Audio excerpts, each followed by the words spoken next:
Avoir un texte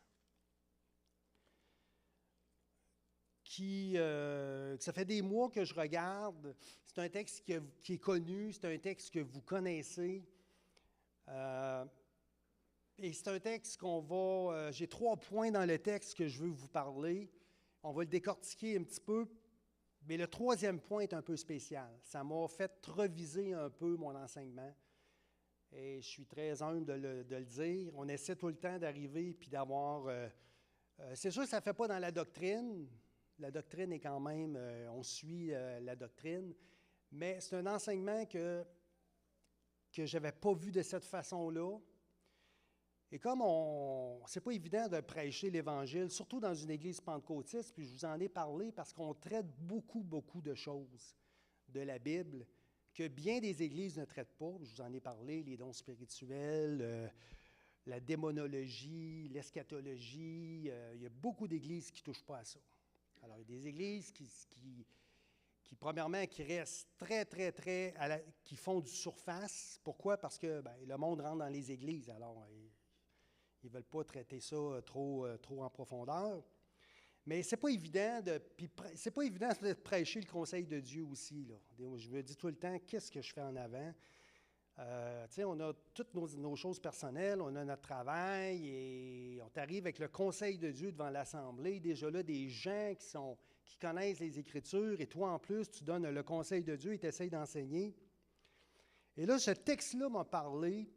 C'est pas un texte évident. Et c'est rare que je fais ça, mais je vous laisse le loisir de méditer là-dessus, sur ce que je vais dire ce matin. Vous êtes libre de penser, de regarder ça sous le regard de Dieu, du Saint-Esprit, mais à ce que vous pouvez comprendre. Puis vous êtes éclairé comme moi par le Saint-Esprit. Et ça, quand je dis ça, c'est parce que c'est flatteur en voulant dire, écoutez, si vous avez une opinion, si vous avez quelque chose qui est différent de moi, c'est parce que vous avez lu, vous avez médité, vous avez pensé.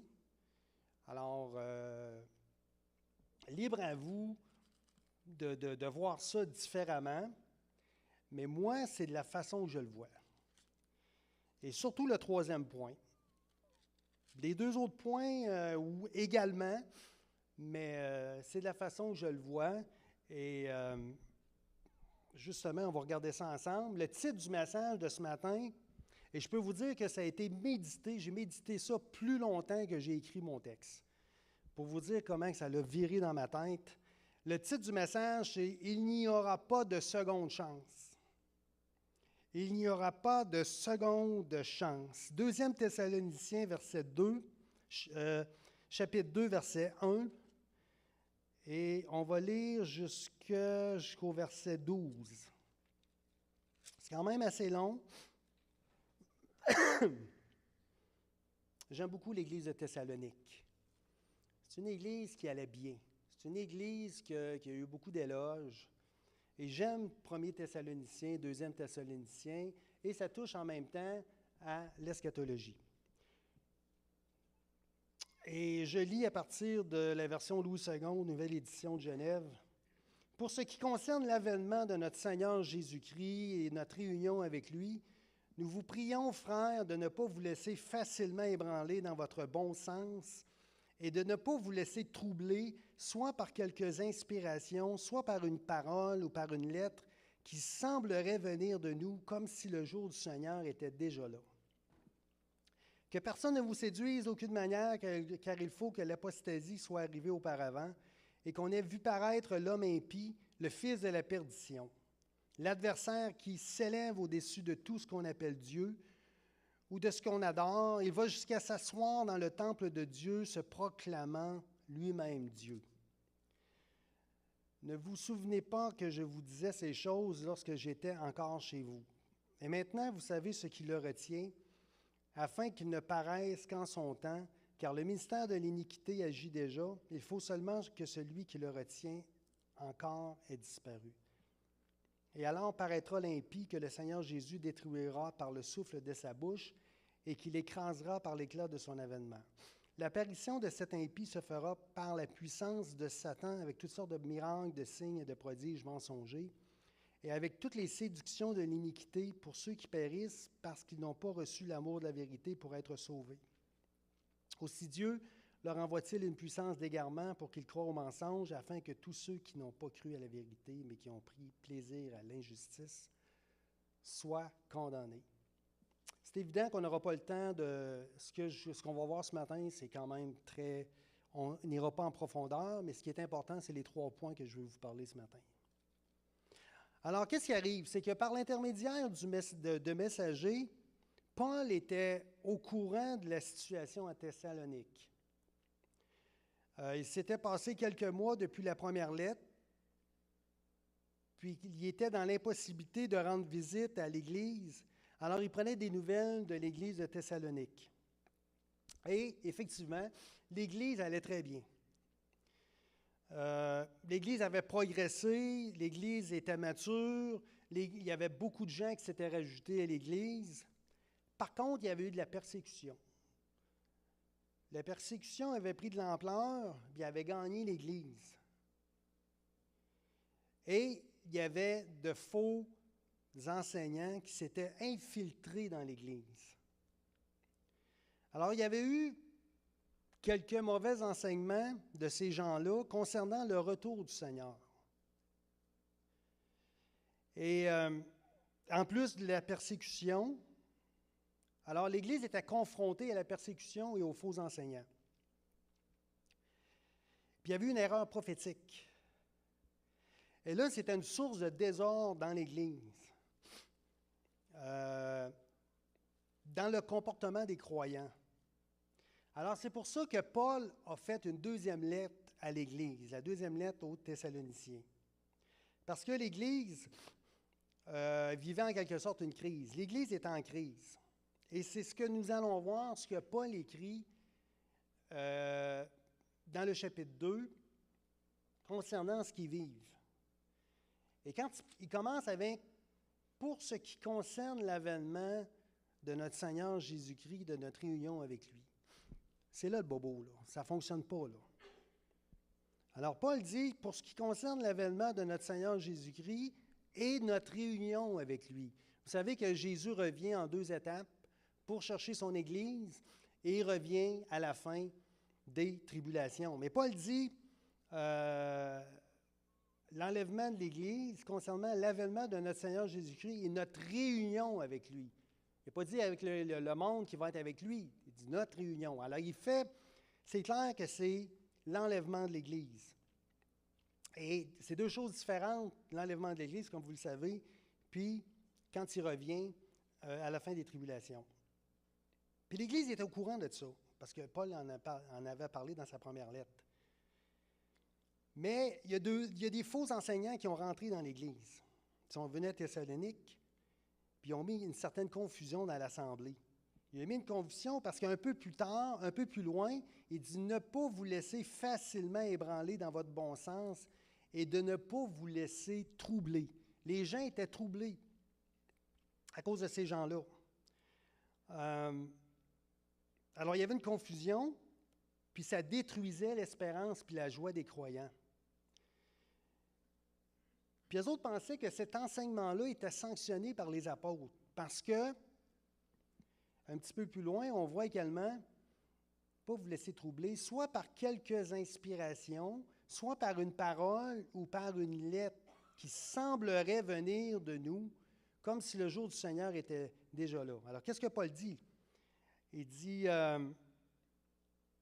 soit une inspiration, vous avez eu une inspiration du Saint-Esprit, vous avez une parole de Dieu, ou bien vous avez une lettre. Et à l'époque, c'était la norme d'envoyer des lettres de recommandation. Alors, la Thessalonique avait eu une fausse lettre de recommandation venant de Paul, de Silas ou de Timothée. Et là, il avait présenté ça devant les gens de Thessalonique. Puis il avait dit, écoutez, là, c'est Paul qui le dit aussi, là, c'était une fausse lettre. Et alors ça, c'est ça, des lettres qui circulaient, c'était...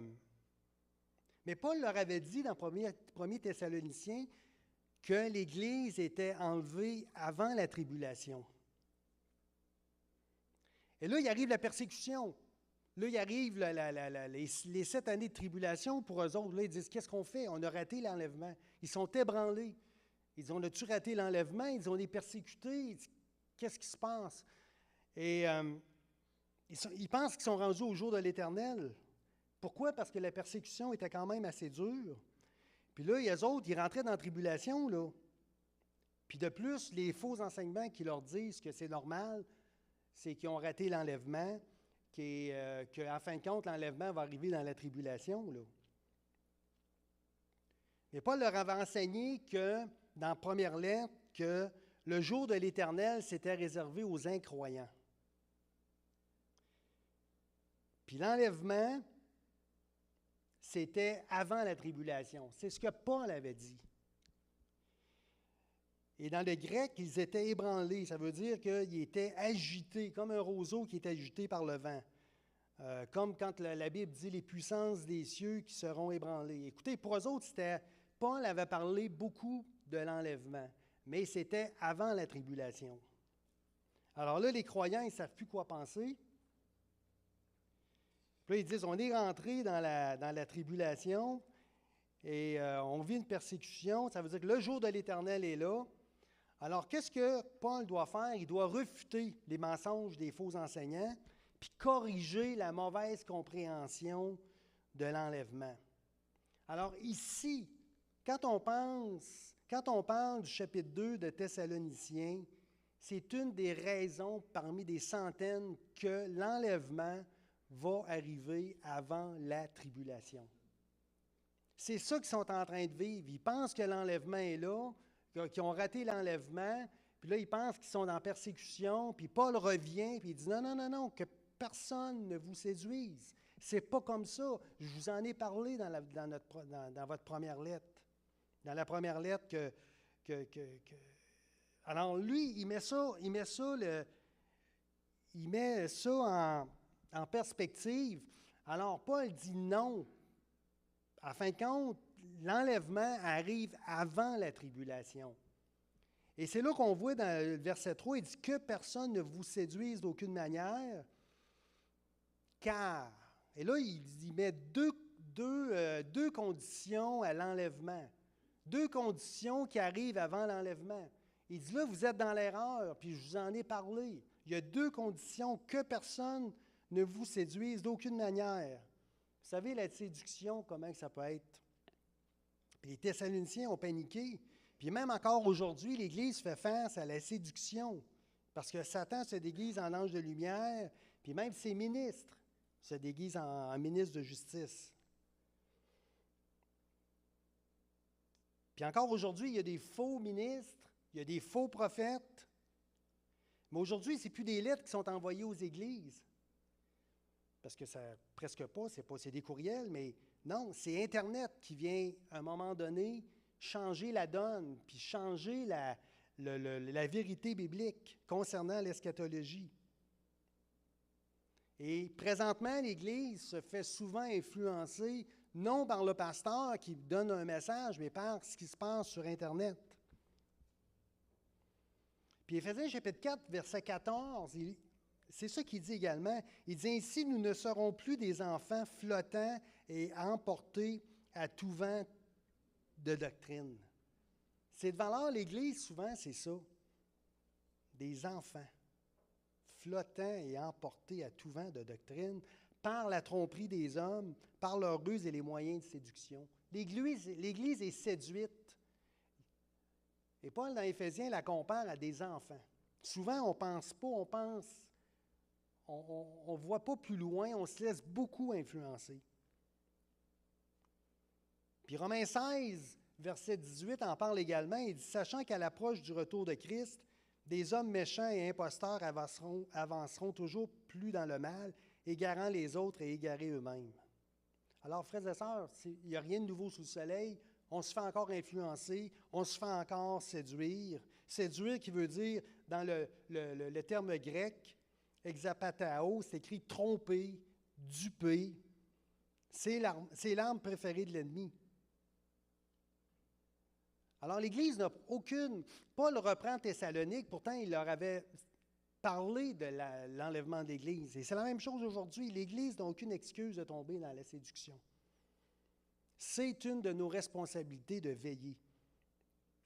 C'est très essentiel de bien comprendre la vérité concernant le retour de Christ. 2 Pierre, chapitre 3, verset 11, « C'est pourquoi, bien-aimés, Pierre dit, « En attendant ces choses, appliquez-vous à être trouvés par lui sans tache et irréprochable dans la paix. » Soyez dans la paix. Comprenez le contexte, comprenez les Écritures concernant le retour de Christ et la fin des temps. La Bible nous exhorte à nous purifier en attendant son retour, à être irréprochables, à aller dans la sanctification et à être dans la paix, avoir une certaine paix, ce qui n'était pas le cas de Thessalonique, afin de ne pas être trompé. Et là, Paul met 2 conditions.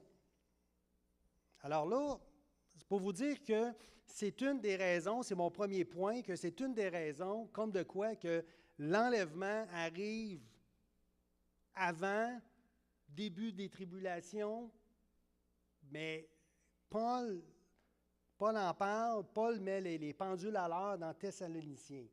Alors, ceux qui arrivent après ça, qui disent, bien là, on va passer à travers les 7 années de tribulation, là, je ne sais pas à quelle place ils ont pris ça, là, mais ce n'est pas recevable. Ce n'est pas, quelqu'un vous dit ça, vous dites, écoutez, là, regarde, on va parler d'autre chose, là, parce que c'est clair dans la parole de Dieu. Alors, il dit que personne ne vous séduise d'aucune manière. Et puis là, il dit au verset, un petit peu plus loin dans ce que je vous ai lu, ne vous souvenez pas que je vous disais ces choses lorsque j'étais encore chez vous. Qu'est-ce que ça veut dire? C'est une clé. C'est une clé, frères et sœurs. Le temps imparfait. Le temps imparfait, qui indique quoi? C'était un thème continuel pour l'apôtre Paul à Thessalonique de parler de la fin des temps. Hey, il y a 2000 ans quand même, là. Alors aujourd'hui, on est actuel, ça fait partie de l'enseignement de l'Église de parler de la fin des temps. C'est un thème que l'Église ne devrait pas être basée là-dessus puis faire seulement que ça, mais c'est un thème aujourd'hui qu'on peut prêcher, on peut avoir des capsules, on peut en parler et non dire comme certains endroits que non, c'est pas le jour puis l'heure, puis c'est dans 200 ans. Et là, à un moment donné, wow, il manque un peu d'enseignement, là. Alors, Paul dit, vous ne vous souvenez pas que je vous parlais de ça? Alors, c'est un thème qu'on peut prêcher dans l'Église, sur les événements de la fin. Qu'est-ce qui s'en vient? Alors, l'Église Paul en avait parlé, et c'était pas nouveau, mais comme d'habitude, souvent, on oublie, l'Église oublie, puis... mais Paul remet l'Église sur le droit chemin, et il dit, il y a 2 conditions. On ne peut pas, il dit, vous ne pouvez pas être enlevé. Ah, pourquoi? Premièrement, il faut que l'apostasie soit arrivée auparavant. Parmi tous les signes avant-coureurs, l'apostasie doit précéder la tribulation. L'apostasie n'était pas arrivée, il ne pouvait pas avoir de tribulation. L'apostasie, vous le savez, apostasia qui veut dire révolte, rébellion. C'est un mot qui est utilisé comme rébellion contre Dieu dans l'Ancien Testament, abandon délibéré d'une croyance religieuse.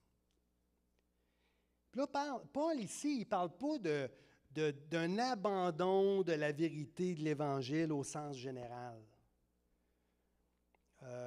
Parce que l'abandon a toujours été monnaie courante dans l'Église locale. Si on parle de l'Église de Laodicée, c'est une certaine apostasie. Paul ne parle pas également d'une période s'étalant sur plusieurs années, mais un temps particulier qui va arriver juste avant l'apparition de l'impie. Il y a toujours un peu d'apostasie. On dit on est dans un temps apostat. Oui, il y en a. Ça, vous avez raison. Mais l'usage que Paul fait ici, quand on regarde le texte grec, ce n'est pas une tendance. c'est vraiment un geste spécifique qui va arriver. Un acte blasphématoire, anti-Dieu, une situation blasphématoire sans précédent, une situation contre Dieu et à laquelle le monde va être confronté, l'humanité. Ça peut être quoi? Ce sont des hypothèses. Ça peut être un décret mondial contre le christianisme en général, fermeture des lieux de culte, interdiction de prêcher. Ça peut être ça, mondial. Ça peut être une nouvelle religion, une nouvelle croyance mondiale. Ça peut être ça. Ça peut être également des nouvelles lois autorisant toute forme de mariage ou d'accouplement entre individus, allant même jusqu'à des mariages avec des enfants ou des animaux. Ça peut être ça. J'extrapole, peut-être. Ça va être quelque chose de gros. Mais quoi qu'il en soit, ça va être au niveau mondial et ça va être quelque chose de gros. Ça va être sans précédent qui va révéler justement que l'Antéchrist s'en vient. Il met une deuxième condition. La première, il faut que l'apostasie soit arrivée auparavant. Et la deuxième, et qu'on ait vu paraître l'homme impie, le fils de la perdition. Alors, il dit qu'on ait vu paraître le fils de la perdition avant l'enlèvement. L'apparition de l'homme impie. Vous savez, on en parle de l'homme impie, l'Antéchrist, personnage sans loi, sans morale, blasphémateur, défiant la loi de Dieu. Puis ça va arriver quand l'iniquité sera accrue. Matthieu, Jésus en parle. Quand l'iniquité sera accrue, l'Antéchrist va arriver. L'Antéchrist va arriver dans un temps de noirceur.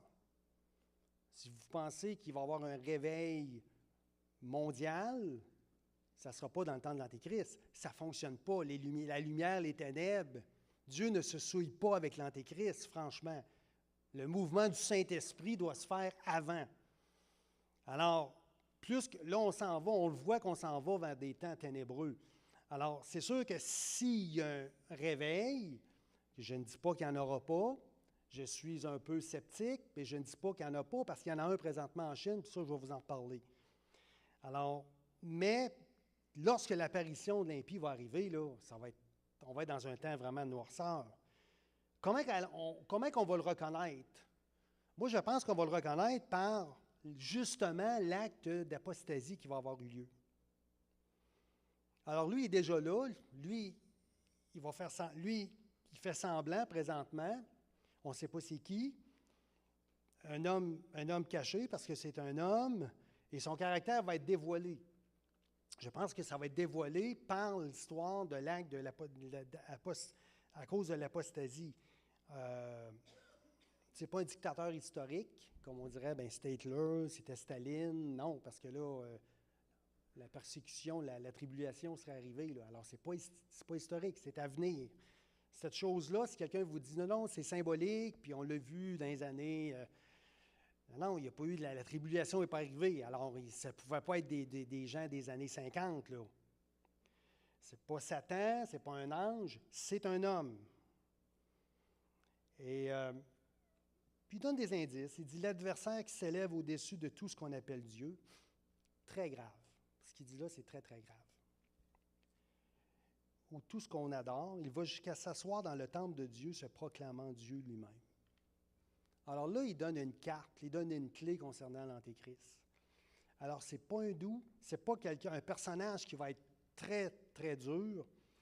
Et la pire chose que qu'un homme peut faire, vous savez que le temple va être mis en marche, alors il va y avoir le lieu saint. Et vous savez que dans l'Ancien Testament, quelqu'un qui rentrait dans le lieu saint, il mourait. Mais lui, il va rentrer dans le lieu saint. Il va blasphémer le nom de Dieu. Alors lui, là-dessus, il donne une clé. Je ne veux pas trop en parler. Mais on voit le personnage, comment que... Et il y a des noms qui circulent sur Internet. Je parlais d'Internet tantôt pour Paul-André, tu t'es fait séduire, là, mais il y a des noms qui circulent, il y a des livres, surtout des... Alors, on parle je peux en donner, c'est pas le roi Charles III, c'est une hypothèse, ou son fils. On parle de Jared Kushner, le fils, le gendre l'ancien président Donald Trump parce qu'il a fait les accords d'Abraham. On parle même de Donald Trump. On parle du pape François. La Bible l'appelle le fils de la perdition. Alors, il y a un personnage qui a été nommé le fils de la perdition, c'était Judas, qui a trahi Jésus et coupable d'apostasie. Ce qu'il a fait, ça l'a révélé d'une certaine façon. Ça va être la même chose que l'Antéchrist. Je pense qu'il va avoir un acte d'apostasie et lui va être révélé. Comme Judas a trahi le Fils de Dieu, l'Antéchrist va se faire Dieu. Judas a profané le temple en recevant de l'argent, c'est vrai. Mais l'Antéchrist va faire la même chose. Il va commettre l'abomination de la désolation. Ça, c'est très, très grave. Alors, Paul rappelle ces choses pour vous dire que le jour du Seigneur n'est pas encore arrivé. Et je pense que pour notre génération, et je m'avance, mais je pense que c'est des choses qu'on a des chances de voir de notre vivant, je pense, de notre génération. Et alors, Paul dit, alors le premier point est fait. Le premier point, l'enlèvement avant la tribulation, et voir deux choses qu'on n'a pas vues encore. Alors, inquiétez-vous pas, on est tous ici ce matin, on n'a pas été enlevés. Deuxième point que je veux vous parler, et là il dit au verset 6, « Et maintenant vous savez ce qui le retient, afin qu'il ne paraisse qu'en son temps. » Alors cet homme-là voudrait être à l'œuvre, mais il y a comme une force qui le retient. C'est drôle parce qu'il dit,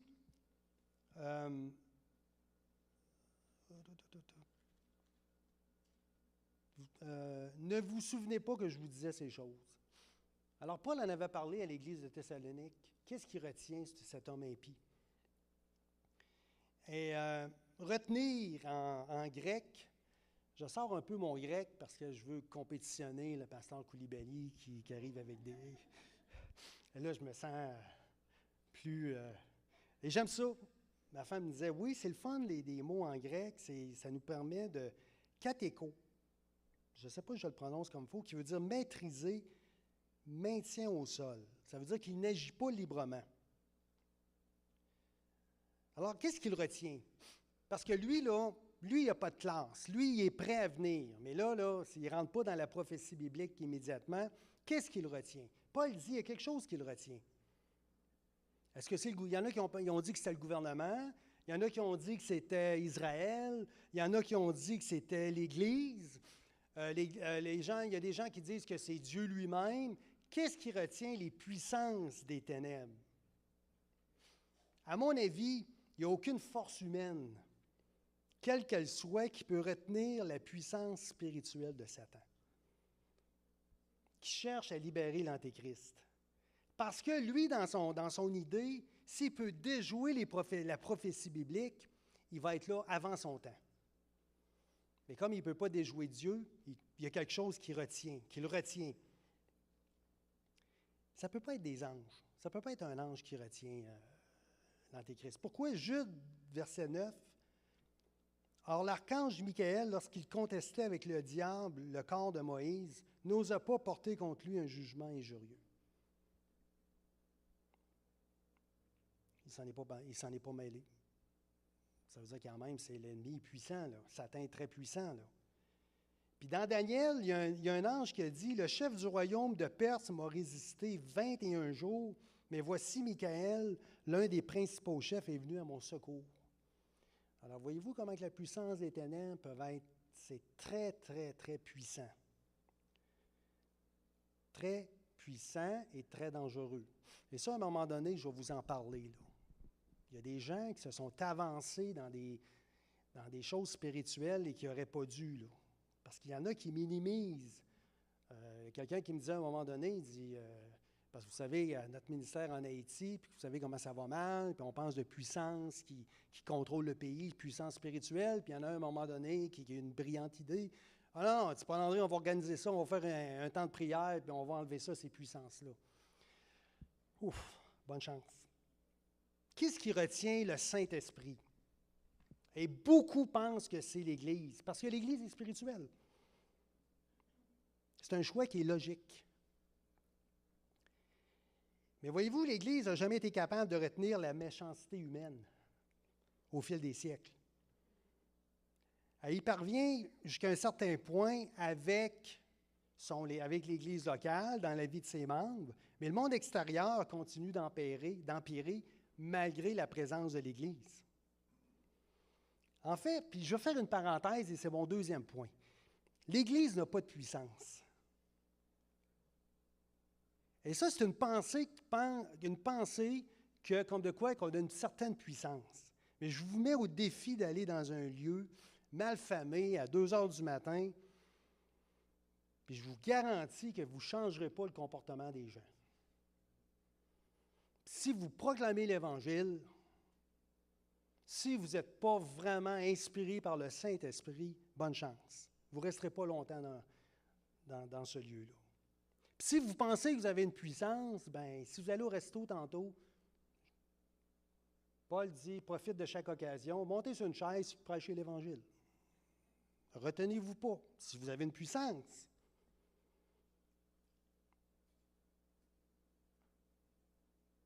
Mais il y a des chrétiens qui pensent autrement. Il y a des chrétiens qui vont aller voir même des gens, n'importe qui vont prier sur eux autres, qui vont imposer les mains comme si c'était quelque chose de naturel. Et ça, c'est mon deuxième point, ma parenthèse. Il y a quelques années, j'étais dans une assemblée lors d'une réunion spéciale dans le temps de Pâques. Puis il y a une personne qui s'avance en avant, puis qui fait un témoignage devant l'Église. Des gens sauvés, investis du Saint-Esprit, enseignés dans la parole de Dieu. Et moi, j'étais là. Puis là, elle raconte le témoignage comme il y a plusieurs chrétiens de l'Église qui se sont rencontrés dans un endroit à Québec, dans un parc, qui évangélisaient, qui priaient. Puis à un moment donné, elle est arrivée, elle est allée voir une dame. Elle lui a imposé les mains parce qu'elle a su qu'elle avait un problème physique. Une personne non chrétienne. La personne était guérie. Aucun mal, tout était beau. Et là, les gens, Amen, Amen, Seigneur. Mais moi, j'avais des questionnements, mais je n'ai pas pu le faire. Là. J'étais dans l'assemblée. Là. Puis c'était pas mon assemblée non plus. Mais j'avais envie de dire, as-tu l'expertise professionnelle, médicale, pour démontrer que cette personne-là était guérie, avait été guérie? Ou c'est seulement une impression? A-t-elle passé des tests dans une clinique, dans un hôpital, pour voir vraiment si elle a été guérie? Parce que toi, tu témoignes ça devant des enfants de Dieu, là. Tu viens de témoigner à l'Église d'une situation qui peut porter à confusion, dans laquelle un inconverti a été guéri, alors qu'il y a des chrétiens dans des assemblées qui attendent d'être guéris, puis ça fait des années. Il y a même des gens qui sont morts parce qu'ils n'ont pas été guéris. Alors Dieu guérit des inconvertis, mais Dieu ne guérit pas des convertis. Alors que l'Église prie en plus. Et les gens dans l'assemblée, Amen, Dieu est bon, puis merci Seigneur. Une église de perroquets. Connaissez-vous ça, une église de perroquets? Il y a plusieurs années, je rencontre quelqu'un, un prédicateur, puis il me dit, c'est pas, il dit, voilà une couple de semaines, je suis allé prêcher dans une église à Pentecôte à Port-Neuf. Hein? Je dis, ouais. Puis j'ai dit, comment ça a été? Oui, ça a bien été. Mais, je sais pas, on dirait les gens dorment au gaz. Vous savez l'expression dormir au gaz? Là, j'ai dit, j'ai dit, dorment au gaz? Il dit, oui. Bien, j'ai dit, ça me surprend un peu, je connais cette assemblée-là quand même. Puis, pourquoi? Ben là, j'ai prêché, aucun emmène, personne ne parlait dans l'assemblée. Ben là, ça, j'ai dit, fais attention. Ça veut dire que les gens écoutaient. Pour voir ce que tu prêchais, c'était biblique. L'église que tu es allé, ce n'est pas une église de perroquets, là. Hein? Jésus revient bientôt. Amen. Jésus revient la semaine prochaine. Amen. Jésus revient dans l'avion du président des États-Unis. Amen. Ça, c'est une église de perroquets. C'est du amen à n'importe quoi.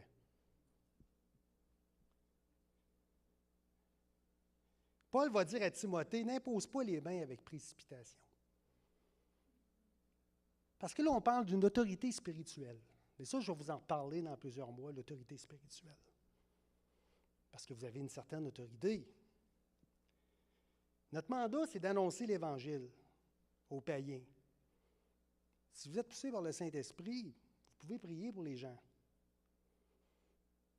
Mais dans le temps des apôtres, dans Actes des apôtres, c'était nullement mentionné que ceux-ci avaient le mandat de guérison. C'était pas ça, c'était d'établir des églises. Si vous dites ce matin, ou des gens que vous connaissez, ah, ben là, Paul-André, moi, là, regarde, Bibi, là, c'est moi, là. Moi, je fais ce que je veux, je le fais. Faites-le. Mais vous n'êtes pas mandaté par l'Église à faire ces choses-là. Et ne mentionnez pas l'Église locale. Afin qu'on n'ait pas de poursuite, afin qu'on n'ait pas de téléphone, de réputation. Ce n'est pas le mandat de l'Église locale d'envoyer des gens pour prier, pour qu'ils soient guéris. Ce n'est pas biblique. Parce qu'aujourd'hui, on ne veut pas avoir de mise en demeure. Alors, ayons une certaine sagesse quand on fait ces choses-là.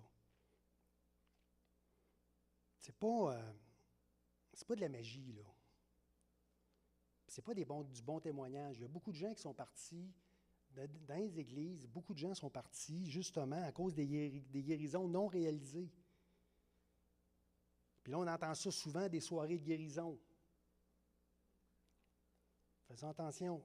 Mais je ne suis pas contre, et je pense que l'Église n'est pas contre, que les gens viennent en avant, qu'ils demandent qu'on puisse prier pour eux autres, pour que les gens soient guéris. Il n'y a pas de problème, mais c'est à l'intérieur de notre culte, entre chrétiens.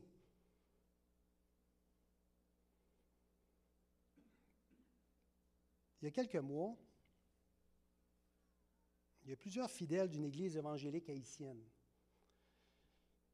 qui ont décidé, avec l'accord du pasteur principal,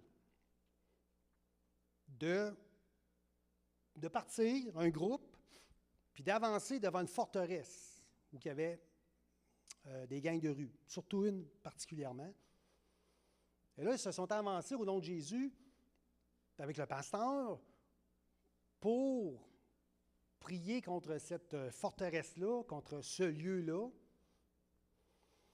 et avec quand même une bonne intention, mais manquant de sagesse. Et ça a été dans les journaux, j'invente rien. Alors, qu'est-ce qui est arrivé? Bien, il y a des gens qui sont morts.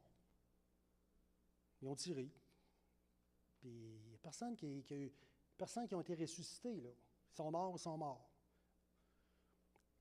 Alors, la puissance n'était pas là, là. Puis je peux vous dire que beaucoup d'églises haïtiennes, il faut qu'ils soient dans la puissance du Saint-Esprit, parce que déjà, passé devant, avec tout ce qu'ils vivent, il y a beaucoup d'églises qui prient, là. Dans Actes chapitre 1, verset 8, c'est écrit « Mais vous recevrez une puissance, le Saint-Esprit survenant sur vous, et vous serez mes témoins à Jérusalem, dans toute la Judée, dans la Samarie, jusqu'aux extrémités de la terre. » La seule puissance que nous avons, c'est le Saint-Esprit qui agit en nous, vous voyez, mais sous sa direction. Alors, il y a seulement que le Saint-Esprit, qui est cette force divine-là, surnaturelle, qui retient l'homme impie, l'Antéchrist. Et qu'est-ce qui est arrivé avant le déluge? Dieu va dire, « Mon esprit ne restera pas à toujours dans l'homme. » Et Étienne a fait des reproches aux pharisiens. Ils ont dit, « Hommes au courrier incirconcis de cœur et d'oreille, vous vous opposez toujours au Saint-Esprit. » C'est le Saint-Esprit qui dirige l'Église, c'est le Saint-Esprit qui vous donne cette puissance-là, ces choses-là. C'est le Saint-Esprit qui retient toute forme de mal, qui retient dans le monde. Alors Paul va dire, car le ministère de l'iniquité agit déjà, le malin agit déjà. Et il faut seulement que celui qui le retient encore ait disparu. Et alors paraîtra l'impie que le Seigneur Jésus détruira par le souffle de sa bouche et qu'il écrasera par l'éclat de son avènement.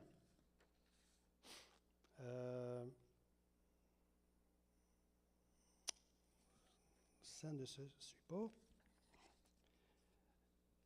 Quand celui qui le retient ne sera plus, l'impie va paraître. La véritable nature de cet homme va faire. Mais le Saint-Esprit ne disparaîtra pas de la terre. C'est sa force qui neutralise le mal va être diminuée. Alors oui, il va continuer à encore des convictions, mais de retenir le mal, ça va être terminé.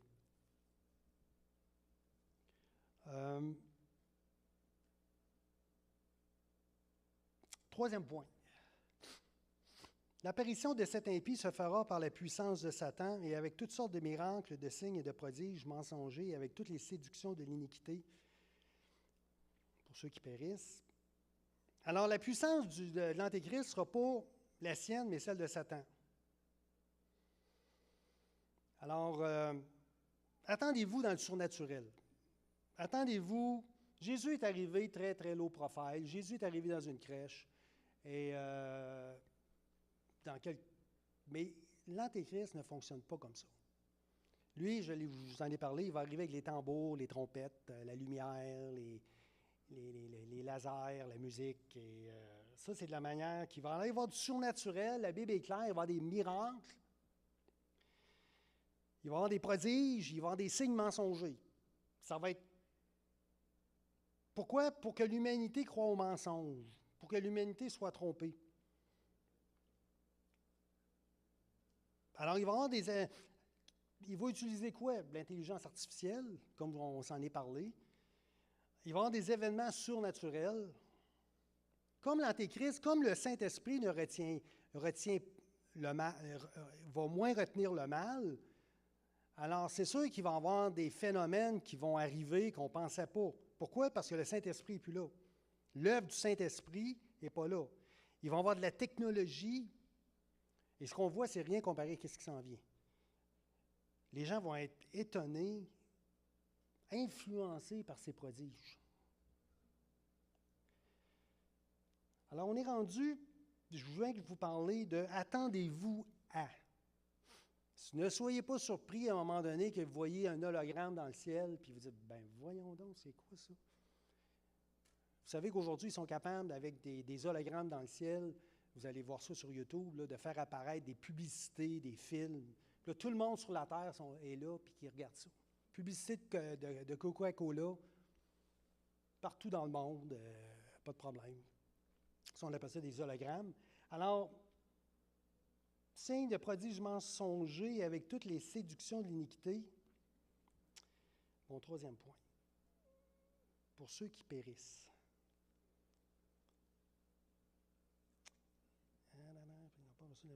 Périssent parce qu'ils n'ont pas reçu l'amour de la vérité pour être sauvés. Les incroyants vont être trompés. Vous savez, les incroyants vont être trompés par l'Antéchrist, puis ils vont périr. Séduction de l'iniquité pour ceux qui périssent parce qu'ils n'ont pas reçu l'amour de la vérité. Autrement dit, Paul dit, regarde, l'Antéchrist s'en vient, on n'est pas à la fin de la tribulation, ça s'en vient, et déjà là, le sort des gens est réglé d'avance. Pour ceux qui périssent parce qu'ils n'ont pas reçu l'amour de la vérité pour être sauvés.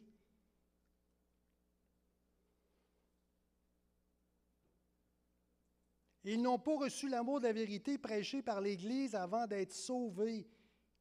La pensée chrétienne, beaucoup d'enseignements étaient faits comme de quoi que malgré notre prédication, malgré notre témoignage, malgré l'évangélisation à nos proches, à nos voisins, à la communauté, c'est qu'on dit dans notre fort intérieur, écoute, j'ai prêché, j'ai fait ci, j'ai fait ça, mais il acceptera Jésus dans la tribulation.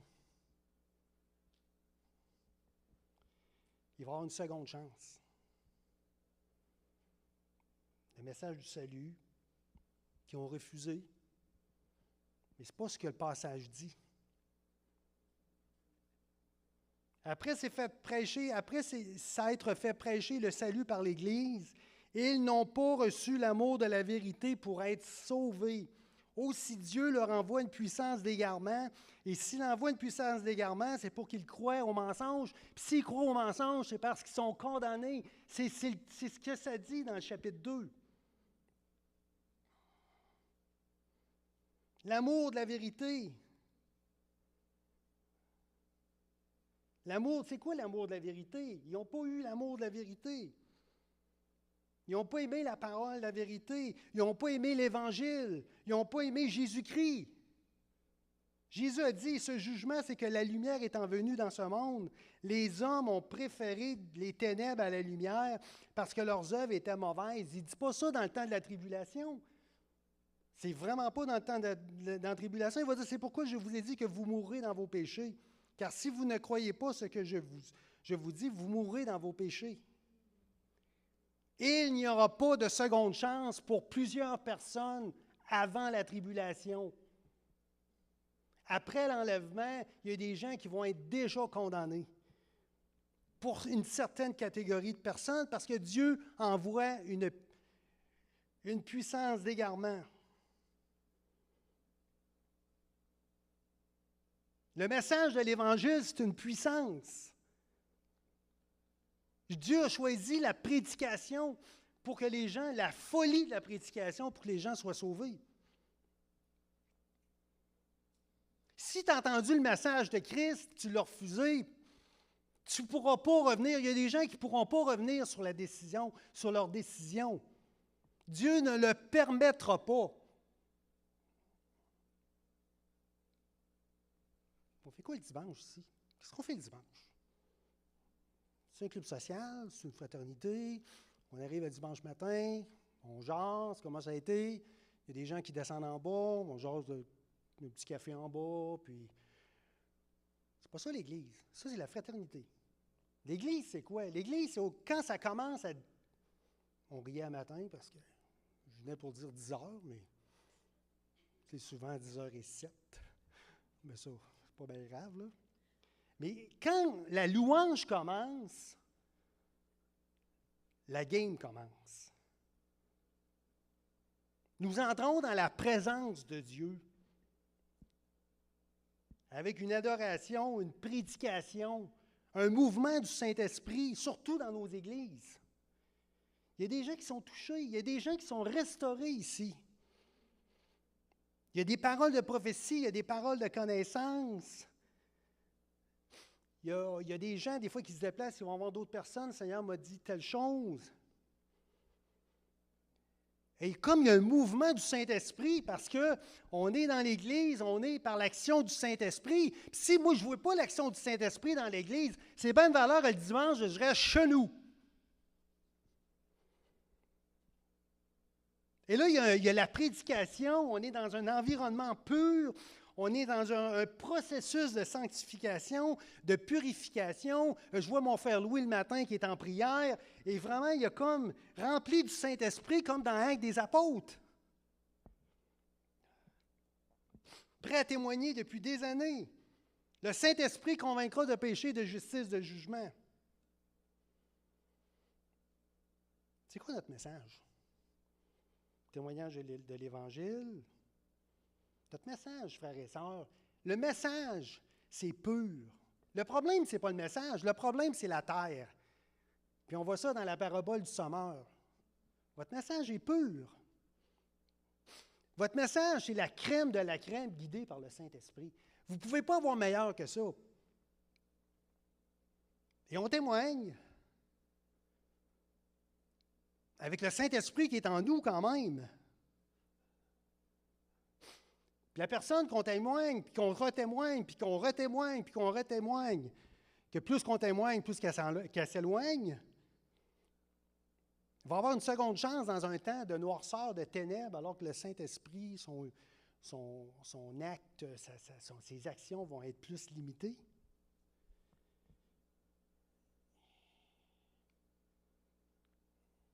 Tu sais, Dieu va aller voir la personne dans le temps de la tribulation. Le Seigneur va aller voir la personne. Elle va dire, écoute, ouais, je sais, Patricia t'a témoigné quelques fois. Hein? Puis, mais là, elle ne l'avait pas bien, elle n'avait pas eu sa petite demi-heure de prière à chaque jour. Puis elle n'était pas dans un bon... elle l'a fait quelques fois, mais... Puis là, le Saint-Esprit, bien, tu sais, des fois, il est comme ça. Il ne convainc pas tout le temps de péché, de justice, de jugement. Puis, mais là, on va refaire ça à nouveau. Là. On va dans la tribulation, là, on va refaire ça à nouveau. Puis là, tu vas pouvoir donner ta vie au Seigneur. Oui, mais Patricia, elle, ça fait 40 ans qu'elle fait ça. Non, ouais, mais elle manque un peu de... Il faudra qu'elle soit boostée un peu plus. Oui, mais les prières de l'Assemblée, on priait pour ça, là. Non, ouais, je sais bien, mais les prières, écoute, ne priez pas tant que ça, là. Oui, mais le jeûne, on a de la bonne volonté, on est rempli du Saint-Esprit.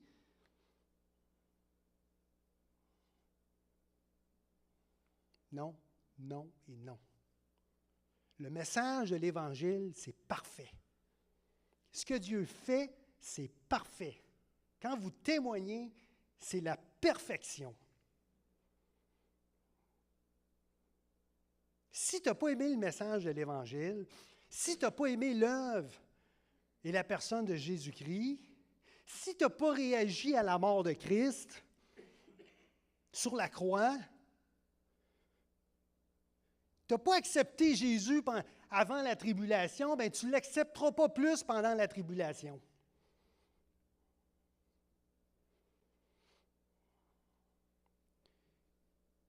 Puis là, à cause que tu es dans la merde, tu vas l'accepter. Excusez-moi l'expression, là. C'est ça l'amour de la vérité. C'est ça l'amour de Christ. Parce que tu es dans la tribulation, puis là, bien, puis ceux qui l'ont accepté avant la tribulation, eux autres, c'était une question de cœur, mais là, toi, c'est une vente de feu. Dieu va envoyer une puissance d'égarement. Pas pendant la tribulation, avant la tribulation. Un coup que l'Église est partie, le décompte se fait. C'est ça que Paul dit. Il parle aux Thessaloniciens. Il parle de l'enlèvement, il parle des choses qui vont arriver avant la tribulation. C'est ça le contexte du texte que je vous fais part ce matin. Il y a quelqu'un qui me dit à un moment donné, Paul, je vais l'avoir, je vais les avoir, mais les personnes dans ma famille, là, je prêche, puis quand il arrive quelque chose, l'histoire de la guerre en Ukraine, puis là, je leur dis, puis là, je vais voir dans la Bible, puis là, j'envoie des courriels, puis j'envoie des textes, puis on dirait que c'est pire que pire. Lâche un peu. Là, tu es rendu, ça commence à être un peu trop, là. Prie pour eux autres. Prie pour eux autres. Il y a une certaine catégorie de personnes qui ne seront jamais sauvées, juste avant la tribulation. C'est simple. C'est clair. À cause de la puissance de l'Église, dans le message que l'Église a fait, que Dieu a donné à l'Église. Jésus a dit, celui qui est de Dieu écoute les paroles de Dieu, vous n'écoutez pas parce que vous n'êtes pas de Dieu. Dieu va sceller le sort de ceux qui haïssent l'Évangile en leur envoyant une puissance d'égarement pour qu'ils croient au mensonge par le biais de l'Antéchrist. C'est écrit dans Proverbe. Le méchant est pris dans ses propres iniquités, il est saisi par les liens de son péché. Ce que je t'ai témoigné va revenir contre toi. Dieu va les livrer aux conséquences de leur choix. Oui, mais Paul-André, il va y avoir une moisson pendant la tribulation. Oui, il va y avoir une moisson.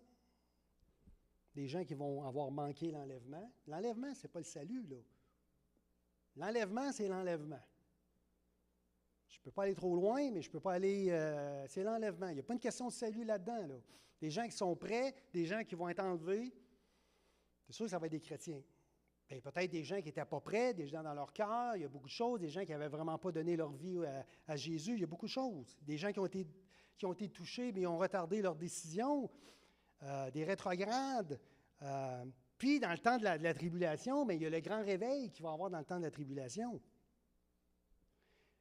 Parce que Jésus l'a dit. Il dit, l'Évangile va être prêché à toutes les nations, alors viendra la fin. Mais là, il y a des gens qui n'ont pas entendu parler de l'Évangile encore. Matthieu 24, 14, cette bonne nouvelle du royaume sera prêchée dans le monde entier pour servir de témoignage à toutes les nations, alors viendra la fin. C'est sûr que ce n'est pas une bonne nouvelle un matin. Moi, ça m'a attristé, là. Moi, ça m'a popé, ce message-là, ça m'a popé, ça m'a dit, ça m'a fait revoir beaucoup de choses. Puis vous allez, si vous lisez Apocalypse 9, Apocalypse 16, il y a beaucoup de gens, même dans la tribulation, qui ne se repentent pas.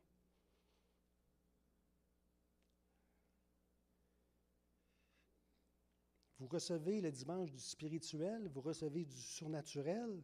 Qu'est-ce que vous faites? Vous donnez du surnaturel, puis vous donnez du spirituel.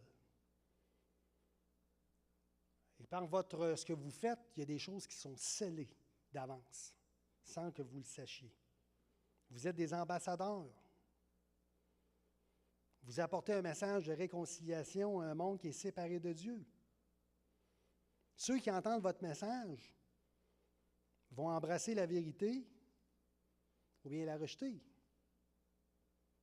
Puis j'ai prêché là-dessus il y a quelque temps. Nous sommes en effet pour Dieu la bonne odeur de Christ, une bonne odeur parmi ceux qui sont sauvés et parmi ceux qui périssent. Vous avez deux catégories de personnes quand vous évangélisez. Aux uns, une odeur de mort, donnant la mort, aux autres, une odeur de vie, donnant la vie.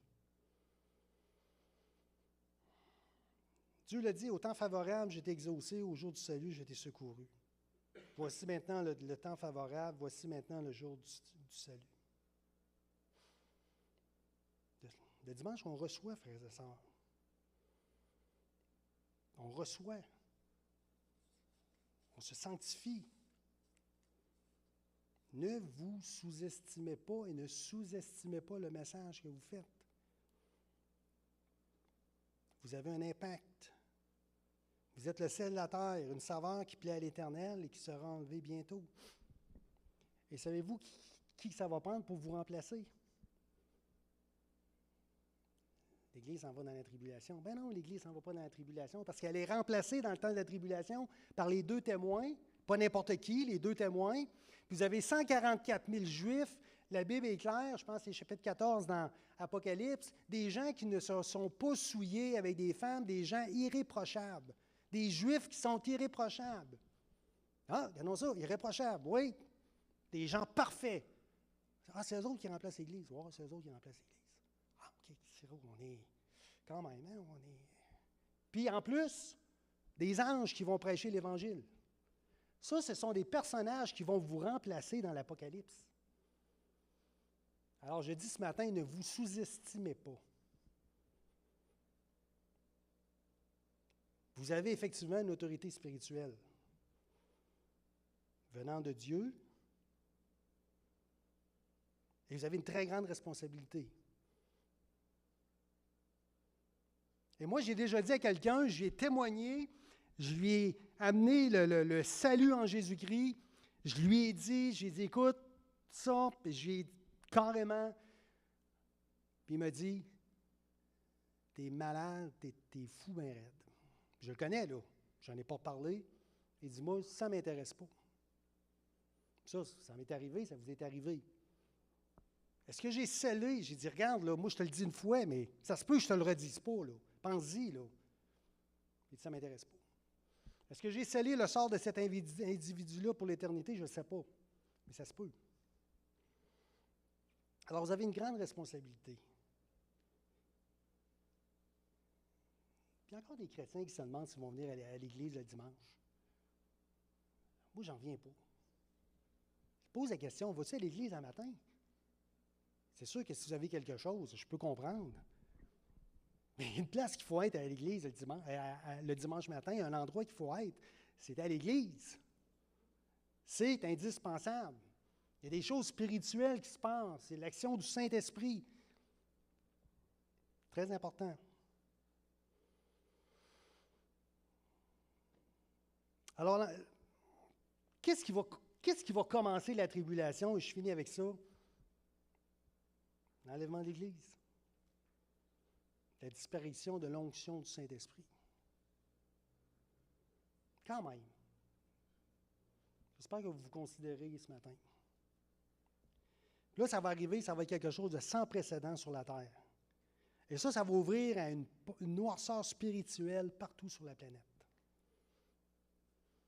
Alors ce matin, c'est quoi?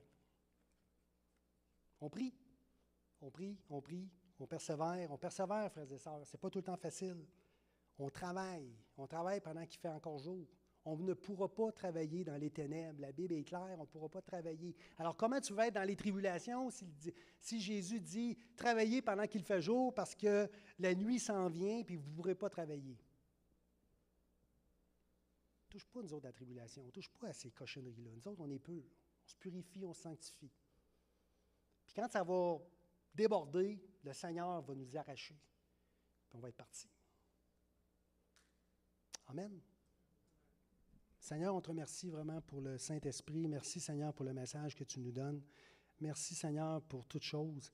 Et Seigneur Dieu, encore une fois, Seigneur, on veut s'abandonner à toi, Seigneur, pour ce qu'on fait, Seigneur, pour ce qu'on est, pour notre Église locale, Seigneur Dieu. Et vraiment, rejoins-nous, Seigneur, en toutes choses aujourd'hui, cette semaine. Je te demande, Seigneur, de mettre la protection sur les gens ici cette semaine, les enfants, Seigneur Dieu, de bénir, Seigneur, bénir les familles, Seigneur, sur le pasteur et son épouse, Seigneur, sur toutes choses, tous les ministères qui sont ici, Seigneur Dieu, de regarder vraiment le caractère spirituel de l'Église, Seigneur, de nous amener de plus en plus dans une sanctification, dans une purification, Seigneur. Oui, on veut tout te donner la gloire, Seigneur, on t'aime de tout notre cœur, Seigneur. Merci, frères et sœurs. Soyez bénis. Et à la